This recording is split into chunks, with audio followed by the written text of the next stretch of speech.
Well, winter's upon us. The temperatures are lowering, the holidays are here, but there's still a lot of work to do in your garden in the months of December and January. I'll show you what I'm going to do. If you're storing cut wood for winter fires, be sure and store it away from the house. Cockroaches and other pest insects like to hide in the wood, and you don't want to give them easy access into your home.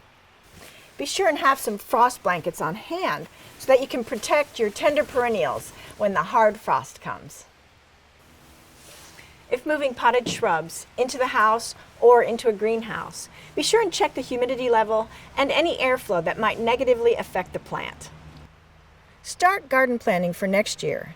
Think about the lessons you learned from the previous garden. Map out your garden for next year, keeping in mind crop rotation, and order your seeds for your spring and summer garden. Be sure and check out our garden planning video and our garden planning tools at groworganic.com. Add compost and mulch to your perennial vegetables such as artichokes, asparagus, strawberries, and other berries to protect the roots from frost. If you want a winter garden, build some hoop houses over your beds and cover it with greenhouse poly. You can grow greens and other kinds of lettuces all winter long. Click on the link below to find more information about building hoop houses and other winter garden structures. Continue adding to your compost pile. Monitor the pile for moisture level. It should be moist but not soggy. Add a compost cover if the pile is getting too wet.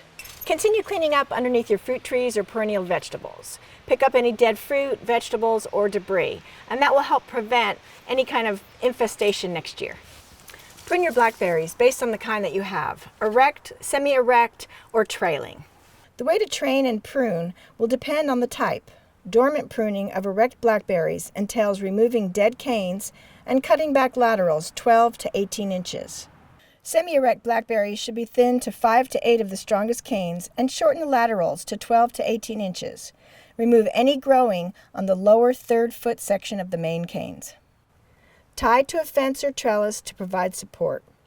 Trailing blackberries are less cold tolerant, and in cold regions the canes can be left on the ground and protected with row cover over the winter.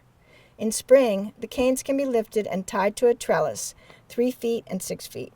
I'm going to weed, clean below these raspberries, and then I'm going to add compost and mulch, and then I'm going to do the winter pruning. Please check out the video on how to care for raspberries. Prune your pears, apples, peaches, and nectarines, and be sure and check out our winter pruning video. Apply dormant sprays after all the leaves have dropped, and then follow it up with 2 more applications. Dormant spraying kills overwintering insect eggs, mites, soft-bodied insects, scale, and fungal diseases like peach leaf curl. Treat your stone fruit trees that are susceptible to peach leaf curl with dormant sprays 3 times. Treat after leaf drop, again at New Year's Day, and a 3rd time at Valentine's Day. If you plan on planting any bare root fruit trees, pre-dig your holes before the ground gets too cold or before it gets too wet. Food supplies are scarce for wild animals, so protect your small trees and shrubs from deer and rabbits and other pests with deer fencing and with tree guards. There are also a lot of other methods that you can find on our How to Control Deer video. Order your bare root fruit trees, vines, berries, and vegetable crowns. These items ship in December and January, but sometimes we run out if quantities are limited. Be sure and check out all the gift ideas for the gardeners in your life or on your list.